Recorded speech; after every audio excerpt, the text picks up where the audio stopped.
chronicle ni na ochese America Europe abandon anan. Okay. After sacrificing 40 years of ensuring world peace. Now, for ni bebrede da ha, US President here Donald Trump, and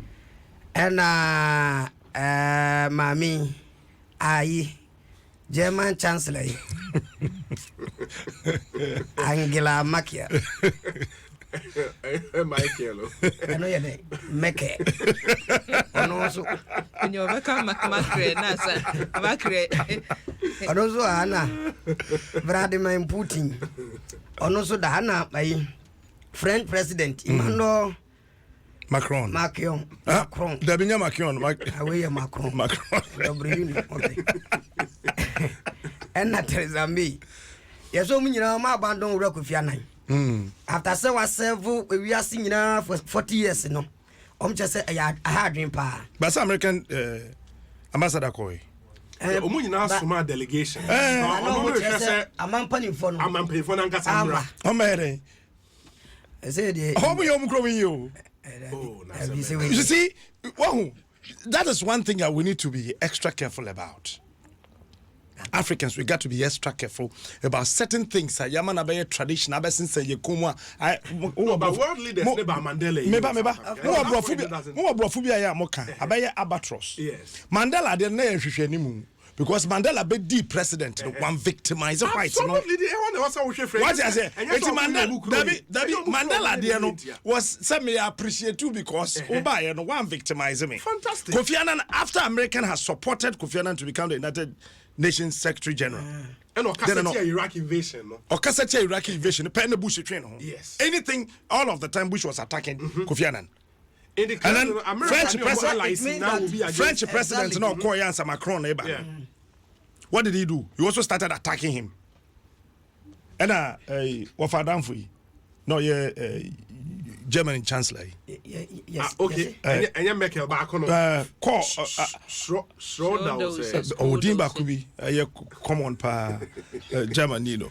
You see, so they one more interest. Yes. If you don't play to their interest, forget it. He's telling you, I am still stronger and better. So the reason they say, well, you can't touch us on my yard. Can't tell you, come, just on my yard. Now they want to make now, was it a crowd, Trump crowd, the only Kofiana Manson? Was it Trump? We are not so Cosita will be. Tenting Bina Kofi Dabi. Benya sadno eno ndi Trump na nyantokwa abesi ne into wakeka na ni asiso a wa maade no dikrata de honsem no de aba ha eno no ewa and technical varsities teachers on strike over single spine and also so you talk teachers you talk for which say single spine today na say new one university teachers dey be no omo yan for mo koso ayi for mo koso it almost start strike say if you adwuma de ombe kwa akotena ho ombe bi office na tena ho aso conditions wo mo ho so aso be fa pepa ne chok ho itomo ka tra ban no say wan for man kosa single spine no so bia ene you talk for free nei o ma te atun anya de say ombe kira de bi mu a the chronicle e de aba yemfa the weekend crusading guidance to aswe na the bonkata yanim papa hu no atim se oye wade ankasa Daniel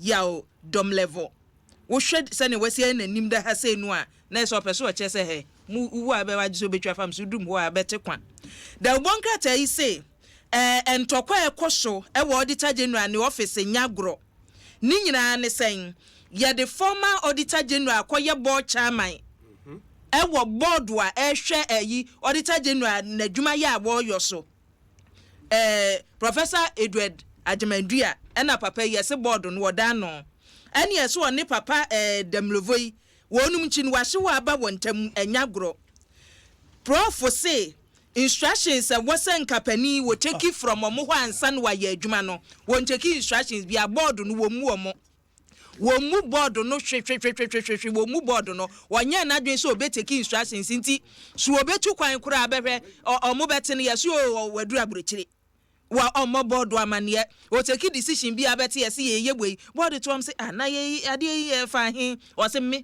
nam da no ntimi na me ye adwuma ene ye se o mienu nyina papa dom levu atron kata akoma mampani se o chairman mi ntimi ne nya adwuma na we so den de ekọ chairman so den de ekọ na imagine say ye the former auditor general be ye board chairman say nipa wa benti ye say prof de what we say papa ye we yo say da bi me ma bre so ma anye ne sa me time ye anye ne sa oh Auditing Service Act and so many things are sound.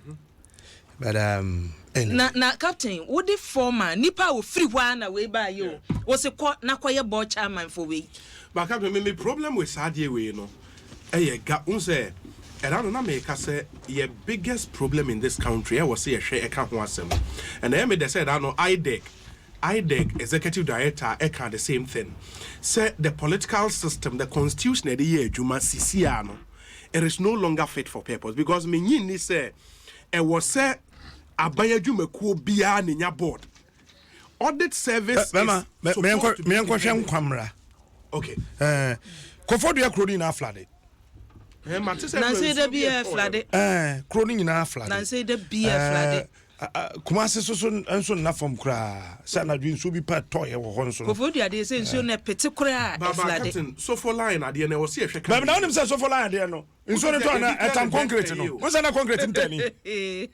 wo se ehwe ka ne concrete na ade ye interchange no na etansuo nani wa hu enso na pagya no enso na pagya me the video no be ma aiwa wo de no so beto online amam why ya fa ma adwo amfa to Adom online ka ho concrete ne tansuo ani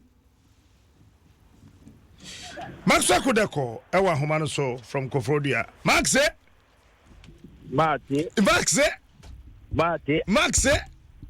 Yabo, Yaba. I don't pay oh, boy and come on. Me and cousin say me a disaster victim. Now, your State Department, I a friend of town and country planning who now a some municipal engineer. Kroina in so to be 30 minutes nature na gata nyina bu nkama faso na efie nyina adane one district one dam efie nyina adane dam shops ahodo nyina bu nkama faso de tia ni se ndra ewia na nso egu be 30 to 45 minutes na nso ni totiwie ye no na amanfo ni etutu aka omonsem Brahmi beat to say in Sukwa, Ofodia Zongo. Even Gateko Heya Kra, Gateko School ya in Sukwa Yidetri, a Hokra Omunya Mufeshe, SD as hospital, Sakwani Sunina or Mufeshe. If just a highways, Kwani so, Ekunina, baby, a Ghana National Fire Service, one more regional headquarters. Bese don shire bese mien sakọ 9 no na obi ntimi ma fire service for na kanso eja esanse enso ne yira fakro ni nyina wo ayi ufi efijase ba kofodu akro ni ma from Bula Sport ekokoka gate kwani mo nyina enso ayi afakwan a edipa nko edipa mba enra mo from pon school ebe kanso achi enti Adom fo bi omukita class akase na omuhu mo fe mo bona omudi omusi mo na omudi omutwansu ejapade a ahwere amanfo ahwere fiti enu ano enya asem kuma anope a me ne okase ase na omo a nsuo fa omo no wono mo esiesie omo fie ne omo adwuma mu ne ankasa nsuo fa me de me ka ba shop leakage kakra wa ase about 130 na fita from me samasa insuo na de o ka na ekono ampani pa me buy na ka na so kisa gari ene ye kika na ntia no pay ma ba ayi shopper me behwe ya aya enti enu insuo kakra to ko mu anu se na sebi amanfo nya edi emufa ko mu ko sukra ka insuo ti bi ko aka dem ama ayese timamfo ni bi na boae efa insuo ni di mo fresi agongon rescue omo asana omo etiminya omo ti agigim enti no enso etoye de ba ko mu na nya asempesa na esanse afibia inso to kasia inso to more than 30 minutes na kofodia ko na plade in 24 ba na o ma ba be assessment ye be say na move for the bokiti ne angwa mo akwacha amafo se se fra wo obi a flood yes ni na pe so ne ka fra wo yes so chudi kwa o se afidi amoba ha mo be ka ya sem enso panifo anya ya hwe enti kroni de amafo ni etutu akomsem eno mo ditikoma ayara ho sem pattern. Okay then Maxwell jina so men fan to so na wo Kofodua wonim areas a enema ba kwa na mienu bi flood na manasi enti jina so man na Kwame Apiakodua ye Eastern Regional NADMO Director. Kwame, morning. Morning, Captain. What is it? Yeah, who you said and say ye who? You call hibernation, Kaka. Yabba. Ayabra. Yabba, Captain. But say be aboko there. Nyamedia che na aja Kofodua na enema enkuye kwa. What is Uncle Kasa say or resign opposition because what elections one winning? We are active party person and was also holding NADMO position. What is our issue? Debbie maintain. But say I'm for Kata dia na ebia omonte your party regulation na DH man no monte ase. Na onte ase dia ese ubisa na ye kire mu. Because captain say would him say ye mu bi say dia ye nye bibia a party regulation no e better to na se so ni yenye bibia ta. All right. Yeah Kofodua flood in Sisia. Then am ye wo ho. Captain ni dikan ye be chia atifo na ya chia Ghana man nyina na mo so ya bo mabaso juma pa moye Captain Adom FM moye de pa sanye wonim no enra awia esu kese eto Kofodua menu kasai die mo central near or reporter or Kofodua mam ehu yen sabe yene mo kasai area big to say a free zongo Otibuatin secondary school at the along the Osuka river ne there omom ti ho there omunya I affected Niema wo dem nso ni yiri na fa niema esi abontin so yiri frankofo fi ni ade cars ni ade a wo sa dia wa the lances office highway road so hun kwan so ni ade de nso no as sakas ni bibiri akogu gotem na ade a yebetimi aka dia senyame no nyam ne se nyam kopon nankasa ekasa ya no mo kasa yi de apart from say niema say ni de ya no mo kasa ni de yen ti say obia ho aka na obia frim enra NADMO ni partners highways urban roads municipal administration da DC tano nyina team ni nyina ko rounds ko inspect ekohwe but then like ko in say na areas na flooding into no yentimi anye assessment yenu kata yentimi fa assessment bi entu omanko anim ana entu Ghana for anim and then 9 o'clock the Ghana police Ghana fire service the municipal administration and a team were not more proper assessment na yahwe enema say na yahwe kwen befaswa ye beboa omo sa afrenche we kan omo ye ko enimu ene NADMO Eastern region ye be issue statement na Kwame yes sir statement in the ye be twen ya kan na ya hwede ye koso but what say afa na mo be proper assessment say in the midst of the disaster me any assessment but are we saying say baby a flood in nam no e hon flooded da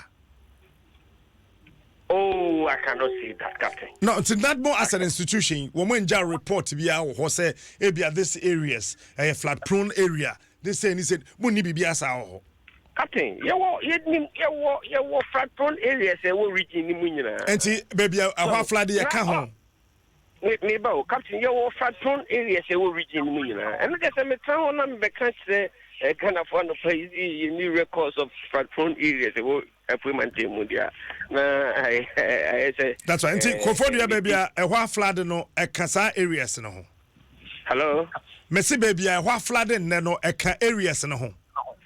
Yes, of course, eka areas no. And previously assessment be na mo ye. No, you assessment where the extent of damage. Okay. Okay. The extent of damage so far as yesterday's torrential rains, a concern. I don't need a assessment. The number of people affected and near destroyed. And no one some Namika. So, but the issue to do is you need say a flat-prone area. You need say a flat-prone area.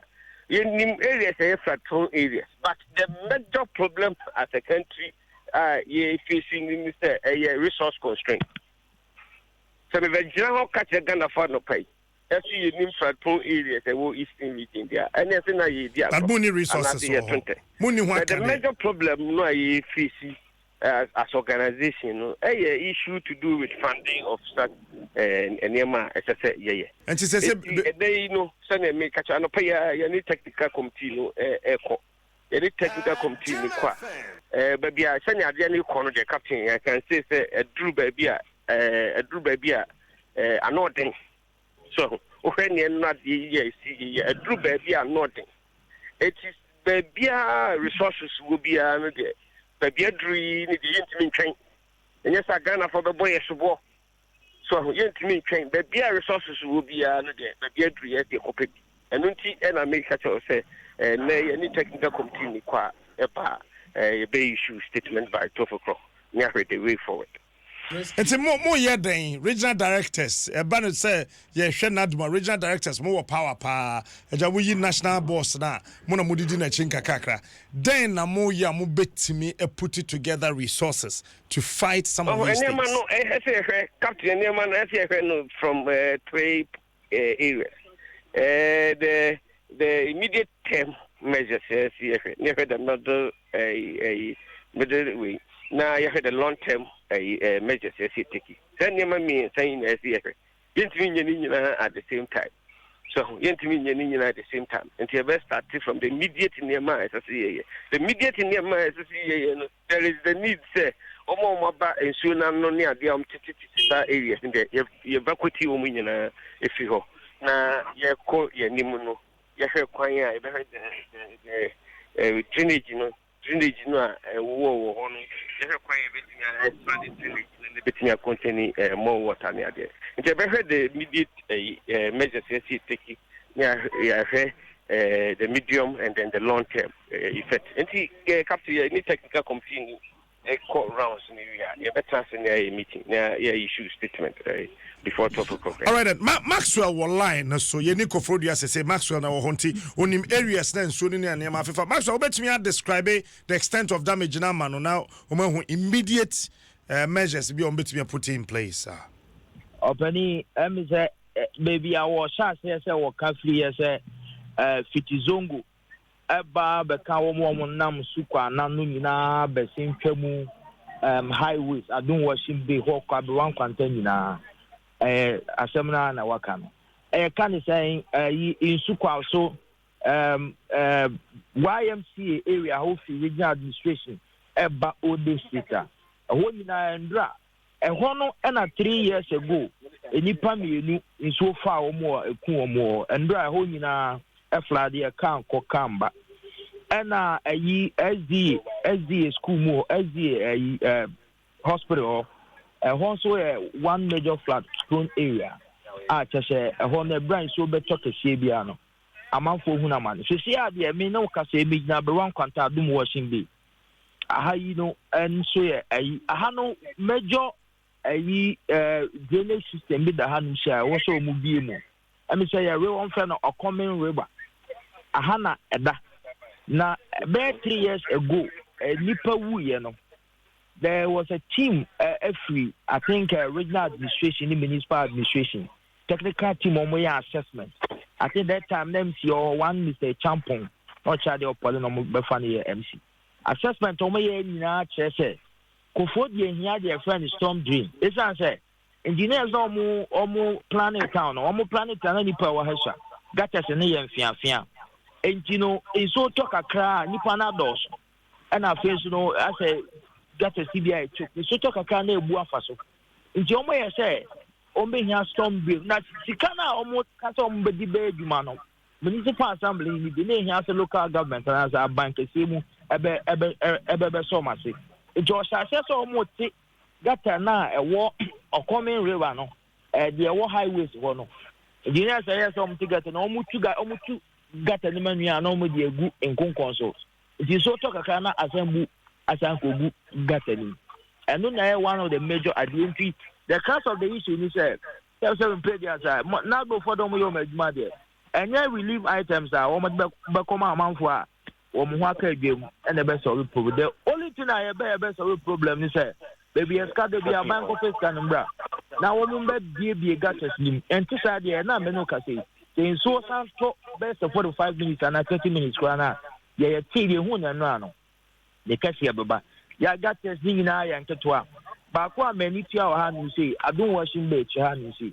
ayi concrete o mu bu ye nyina abubu ayi iron rods na uhu say titi ho na erosion na edisu bie mu sa and you know the major cause of the issue no are drainage system and to say but before place can fix the drainage system there so to be amount for better ni pa ka bi o ma no kwa ni pa ka bi titi baby ayi waterlogged area also no I was in 2014 nya akukudu no mutuom na me MC anka mako bubu dan ni because opening said amount for sit down basa you see your department be for the town country planning captain they say no your new site be agavenya ho ne ade obi osi dan keke nso mu kura na osi dan o chese wasa se kwa o pa kwan kwa asase mu kura unya kwan kwa asase and so city engineers no ho mo be hweta ama ta community here aye kakra na fe de atorentem sikura na opempenifo kwa na se adwumafo kwa mama kwa si anu kura unya enti nyina ya engineers no so mo be no ma chese hu de omo plan o city no mo city engineers no hu de omo plan omo na mana bo fa kese na kota kese na omo se ana konu chese titia na system pasam na amafo re openi he amafo ni tutu akomosem cars and so afoma egu ha ni sila enya asem keto baby am just say aha omo aye makese one of the waterproof area ayi regional director ni onim ha Adom worship bench o fitafo wo Adom worship bench ncha onyina e wo se mpanifo no be say aha yenim say yenya ntigata ni na so to bia na be say ha yembetu omu nyina mfi ha no nsi esa so bu ha na oni na onam na ne ka se o si o mu hwem ka ma me obeda ne ho oba na nsu ato na afi dia afa ne ka ase nje o se mpanifo nya akuduro wo a wo dan si nsu kwa mu no yembungu wo a wo ye aduma be dia nsu efa no yentu na afo mu pis kan bi drainage system ebe so we issue no ye se o mama ko ene tutu akomo openi ti sa ji se men nantia be dia o hanse na benye ska se kai mi se na ebe yi ya ji se me kope bu se bi na me kope ngito ebichi ka ba kwa me di bo prima o koma ni ana nso na se no e ka se amafo ni se e mo fa from the school kra amafo school bus ni school tadie na nso afa na ase nti openi ya aroso openi fo no ni aduma na mo ndi akata bebe ya anya kwame. Yes, Captain. Where do you mean ni ho? The original nsuo na se na catch us danchem na wu. Sir, uni mi say wa maswel de oyobia najuma no sonko pa sonko na say the captain me kan niema maswel kan ni nyina do no me fese no kre but ye koye ni mi no niema ni bi asesa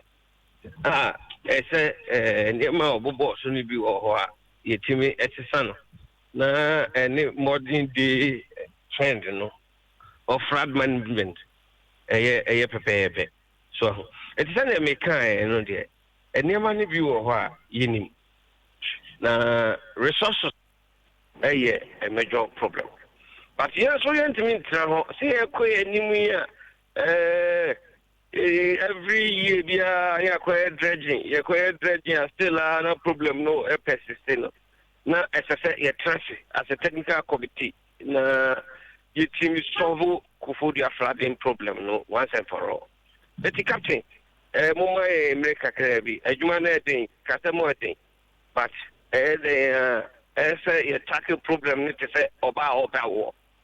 Baby I drew be na say ukwajibi na ye de solve problem no na ahoto eba kufodia na enkoye say afibia no na mafre na mobisa kufodia frade hu asem afibia na mafre na mobisa kufodia frade hu asem. But yenhwe nadmo as an institution minim so ya we say 2004 August Kofodia Flade. Yeah, we pa. 2007 Kofodia Flade. Captain. 2008 Kofodia Flade. Professor Meseba 2010 Kofodia Flade. 2018 Kofodia Flade. Inti nadmo muni wanu ye bia. Oh, Captain. I mean, they okay now. Wunya mpachonya butro. They okay now. Untimi mam solution bia. From 2005 to today, I mean, okay say Kofodia Flade. My day. Nyawo nadmo as an institution. Captain, not more Juano, Mamina, Aquania in a Mincho Mukaka. What are you 6 o'clock? We're 8 now. Hello. Mpachokasa. Now I shall be Casa long time. Well, not more as an institution. Yeah, cringe. So, yeah, dear, as I said, you collaborate with all the stakeholders in the region. You can't, in this case, now you can't all buy rules. Now you can't municipal administration. Now you can't all buy rules and then highways. So, them buying you can regional coordinating council. And up here, maybe regional minister. Yeah, I have meeting. So, I have meeting. That's our problem. We know, and no credit. I say I can't credit for. And yet, I get me a solve problem. No, anymore. Then Kwan, I won't say it. For home, you better tell me money, you better the short term. There, they are going to talk about. You got the medium term. You got the long term one. I bet me I might find a lasting solution. Okay, but Yes, boss. Mpacho. 2004, Brofuya wo Kenya, the same Brofun yete collaboration in conjunction in association with den yebeye NC. 2006 NC. 8 yehu. 10 yehu. I am even told say 12. We be cross any message say 2012 crowd there about flade kakra. ABC 18. The same Brofuya na nadmo for mo kachre. Da ben mbeja brofu we kana makọ from why adwuma. Captain, maybe ne wo kan no nyina no kre. Na yen de ye ma e mandate. Me ye ma me mandate President Adom. O ma me mandate say me regional director of Nadmo. Afi na yenya 15 months. So ye buy no. Ena ne na wo kan ya build niema kudru babia. Enka very easy to complete the whole process. But now we are no Kasaide and no criminal as I cannot create Ghana for. Yen to be me jam fidiki so na yen koye propaganda bia. Well, yen to be yasa. I say na yes, you go solve a problem. So I say you go solve a problem. To the best of your knowledge, to the best of your knowledge. I'm coming, Captain. And they come na me worry se muse. But the long-term measure, no, in the next 4 years, no, now you starting from the short term to the medium to the long term. Yeah, they are completely but your man says, I will say 4 years time, number started short term. Yeah, who's a captain? Me catch it. Say, Kufodia flooding, no, yeah, dear. As I see a teacher, mummy and son. Immediately, no, what can we do to relieve the people? A man who talked between me about Mamma for me a comb, you must on the and no, near heard the medium term, near heard the long term. Into long term, no better take how long to the best of your knowledge. In our view, no, by 4 years, we should be able to complete the whole cycle. Incidents I made show wow calculation, yeah. Yeah, well, 2018 to 1920, yes. 2021, 2022. In so to said then Kofodio and Fladibium. And I make us say by 4 years time that we should be able to complete the whole. And Sinach say a being Sibium after 4 years. Yes. That is our that is our prediction. But just all your words are shown here recorded here. Oh, Captain. Yeah, Kasache Ghana for you. Yeah, Kasache Ghana for you. If you so if you are eso. You. So, you know, and I make a show say, and you share technical committee engineers, regional engineers, they work room and so now after that, you know, you better issue statement to the public. Statement to the public. I say, yeah, I say, yeah, but some Ghana for. Then no, dear, I hope we will do that to the best of our ability. Mamina was a Kwame. Maxwell, Medasepa, BBS Chebe Santon Safrel. That's fine. Tio Obin Uo Yarefa and your birthday when you're 40 years. Happy birthday, senior brother. Captain, Metier regional organizer or sign NADMO coordinator, Areho Kakra Akame. Before you say some of these appointees, no, it was say a year, you won't go through some level of training on media communications. Public relations extremely necessary because osha one omanfo nkita hodie eyade a ehia metenasie and I was saying na say fundamentally NADMO a disaster management organization, but they prevent it as well. They prevent disaster, a part of our mandate to prevent disaster. So osha flooding in major cities Ghana realistically eyade beyond NADMO. The NADMO betimi aye is to give suggestions, technical advice to the various metropolitan, municipal, and district assemblies. Because NSA Accra flooded, for example, NADMO really into me and mind you say a organization, many NADMO boss back with the income. Now or kase the powers to even demolish. NADMO betimi advise it. Metropolitan Assembly. But to me for sure, they don't have that. What you say? The issue of flooding in Koforidua, and I'm a person already only in common. I admit it. Or man, who powers be only to even say on live radio, say in 4 years, Ubet promises say flood be in Koforidua. Really, not move. We have the Koforidua from say the municipal assembly. Should be answering some of these questions. Also, on the regional minister, ye meeting and pay until about 8:14. Tian fans almost starting meeting by 5:30 a.m.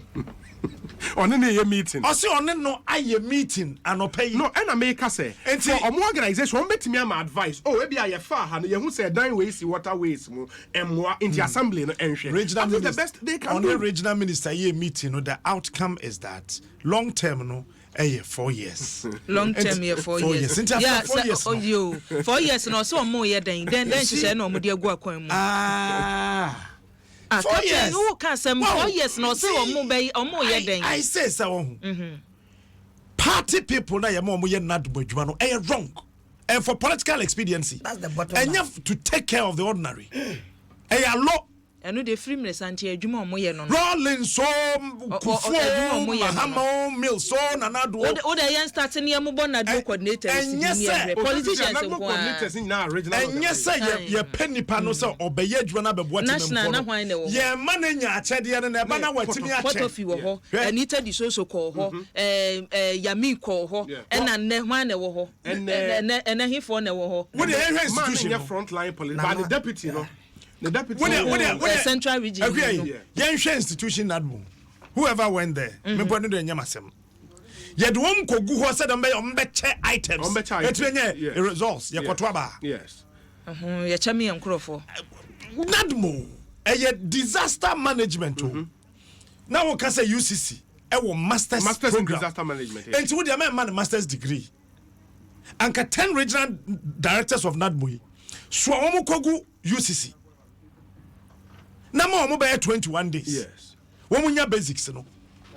People are appointed as NADMO regional directors based on your regional organizer. They all can improve. Before say you be appointed one. Who capacity for that? And you say if I will na aka say you dey who call UCC. No, because me say oh ba be pay adwuma multimedia. You be say oh you pay obi am na be DWASO NSEM. who need training be in media won't mean about the brabet now what you want to ya na yakwa come out training and it's not like you need omo was anim die ni bi wo ho if so what you mean akere say ye wo school where ye dey say ni pa no onya regional organizer Jafet Bedu Western region yes no onya regional director no also a regional organizer no or yet that the disaster regional organizer we obey nadmo boss we na afi okoye program ni bi o UCC he has done it he's done the masters in disaster the point is that we need to think we are not thinking that is the problem we are not thinking sa report we ya masoa ye ka ho a efi last year mu no wa ye report fa Kofodua flood ho bebro 10 na last day o ye efa ya fa mponche anyamwa nyina efa wo mo enu na ye Kofodua zongu SSA president Nana Addo Dankwa Akufo-Addo ye order na nipakuna oko supervise local consultant na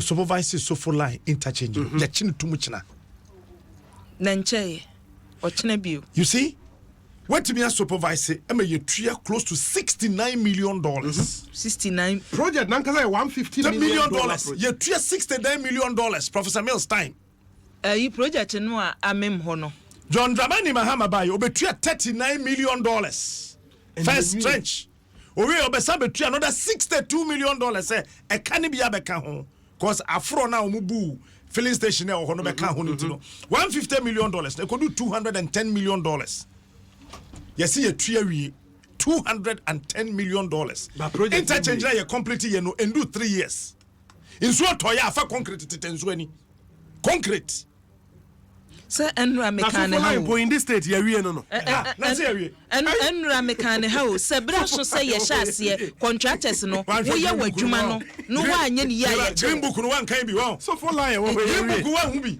e wo green book green book no wanya bi wo ka bi yanko esa nipo supervisor ye chine ne na ye Fred the then road minister kan ho kabai na wo police station wo contractor wo ye adwuma no so ye nhwehwe no eni obi obesan bail ama wo kabai na ministers na sign ye no wo gina police station say say ye problem na sign bail ama $210 million $210 million ya wasting kwa hwe won sen nura na me kan sha mind dey say project no kura guy no wanyo me sorry free ya na information ba say guy ne je say 3 billion you say ashama town projects and no ye him wanyo wan ko ho kura obi anim no nenam ho odi ye Ghana yenko ye soldier for ye wo barracks ye mpe special belt ma wo mu me makasa look it's about time ye started proper civil revolution ye fa soldier for revolution to there be any revolution tututu no civil revolution eno no sani we discuss na what you feel when you ba fa straight we call police station wa po bia be ma bail chane ehwe ne ho ya kwachi de o ma bail ye no no so gumbi come on tie no ye mro so we sanitize the system because adai na otu aso eno a kwan ya betete mu achimota kwa ase tutu oh na ba kun aveno ha ya re-asphalt na wa aveno ha ya ya kwan no eso was ya tutu eno na me busa papa be the document be brebe me kan wie de ba meka mu asem what you say so far you are spending close to $624 million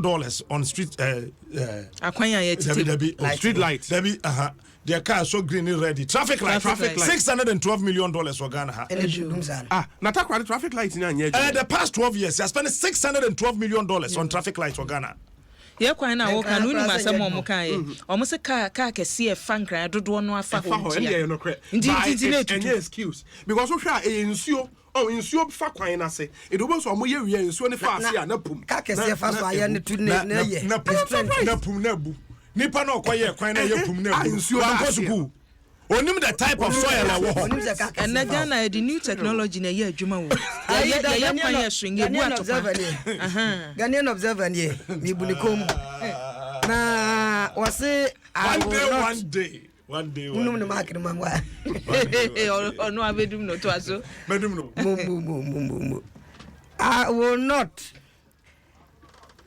wase I will asam no be kana no akura ye de sere Ola Simon Sunday kasay. Ose only again this come from my food so. No. Minister ba kwa mpena asem no. No. No sense ma ba. Na we obi aso asa kwesi yakola. Ah. Institution. Ose Omzo mash your move so. Omudi voluntary media communicator. Na adwuma o voluntary so yes I pesca.